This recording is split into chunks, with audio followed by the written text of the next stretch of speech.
여러분은 이 그림을 보면 어떤 느낌이 드시나요?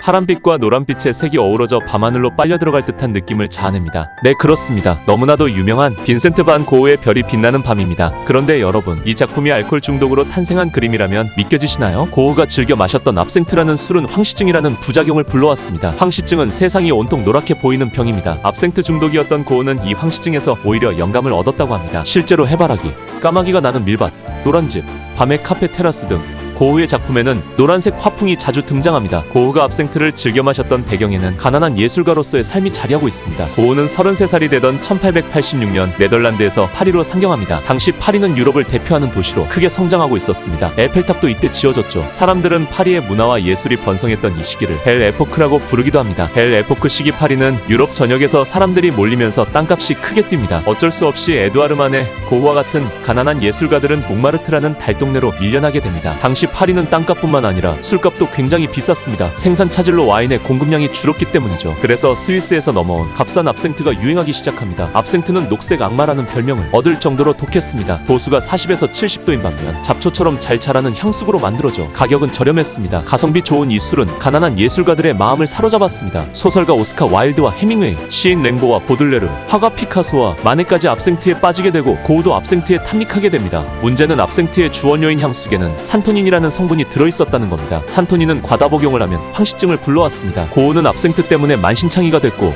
도시의 가난한 생활에 질려 2년 만에 남프랑스의 아르리라는 작은 마을로 떠납니다. 그런데 고흐는 그곳에 이글거리는 태양을 보고 더 강렬한 노란색에 집착하게 됩니다. 결국 그는 의사에게 가장 완벽한 노란색에 도달하기 위해서는 나 자신을 좀 속일 필요가 있어요 말하며 술과 작품에 몰입합니다. 노란집, 밤의 카페 테라스, 그리고 해바라기까지 고흐의 노란 화풍의 절정은 이때 탄생했습니다. 압생트에는 튜존이라는 또 다른 성분도 있습니다. 튜존은 뇌세포를 파괴해 정신착란과 발작을 유발합니다. 노란색에 집착하느라 압생트에 더 심하게 중독된 고흐는 환청과 정신병에 시달리게 됩니다. 고흐는 아르에서 고갱과 함께 생활하고 있었는데 작품 스타일과 이성관계 문제로 자주 다퉜습니다. 갈등이 점점 심해지자 고흐는 자신의 귀를 잘라버리기까지 합니다. 그리고는 그 귀를 단골 매춘부에게 보내는 기괴한 짓도 벌이죠. 심각성을 느낀 고흐는 1889년 아르를 떠나 생-레미에 있는 정신병원에 제발로 찾아갑니다. 그곳에서 오로지 그림에만 몰두하며 알코올 중독과 정신병을 치료하기 위해 사투를 벌입니다. 인생을 걸고 몰두한 만큼 작품들은 더욱 빛을 발했습니다. 이때 탄생한 작품이 별이 빛나는 밤과 꽃피는 아몬드 나무,